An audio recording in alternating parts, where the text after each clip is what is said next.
So we said we would bring up a plan for increasing your physical activity and decreasing your sitting time, right? Because we know that you're more likely to actually do this if you have a plan. Okay, so let's think about that together. First, you're going to be interrupting sitting about every 30 minutes, and you're going to probably be doing that with some type of light activity. You don't have to be doing exercise necessarily, just getting up, making coffee, light housework, stretching, checking the mail, throwing the ball for the dog. These are manageable. This sounds actually pretty simple, but what we know from research is that remembering to do it is often the issue. And if we have mobility issues, it can take a little bit more oomph to get us to do it, right?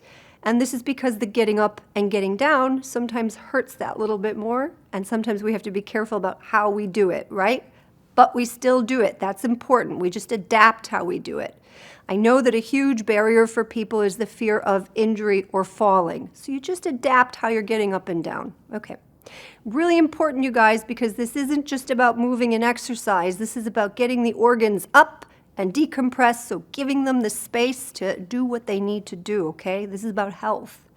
Now, in terms of the second objective of getting that exercise in, we know that you need, in terms of moderate exercise, if we're 65 plus, about 2.5 hours per week.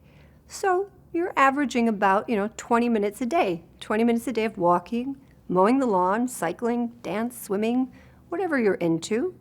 Our work may involve some walking and movement, so that's great if it does. That could be built into your day. If you have mobility issues, and many people do, either those shorter term ones or the longer term ones, water or aqua aerobics are great, but you can also do chair aerobics, right? And that keeps everything moving and gives the organs a chance to kind of stretch out without the wear and tear. Now, if you're 65 plus and you're still out there playing racquetball or jogging or whatever, my hat's off to you. And with that, the recommendations are actually lower. So it's only 1 hour and 15 minutes. The thing they ask us to be careful of here, though, is injuries, right? There are a lot of us who struggle with the fact that we have to reduce the intensity of the exercise that we used to do.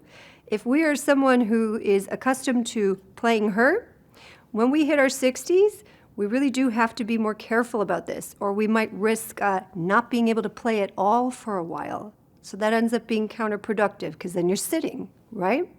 You have to take into account your body's changing needs for gentler exercise and build that in. And remember that vigorous exercise, while it's great for you, it still won't undo the sitting at the computer all week or the watching TV or the driving. Okay, that's really important. Now, within all of that, as we're coming into our 60s, we know that we need to be working in some strengthening, some flexibility, and some balance work. That's light weights, resistance bands, lifting heavy stuff, digging in the garden, and then stretching. And if you haven't been doing this, take heart, because there's actually new research coming up that says that 20 minutes of these kinds of exercise, coupled with some small changes to protein consumption, can not just prevent frailty, it might even be able to reverse it. Okay, now that's all the info that we need and that a lot of us don't have. Next time, though, what about the motivation? Because I think that's really where it gets a little bit more complicated, doesn't it? The kind of, I want to, but we're going to be talking about that next.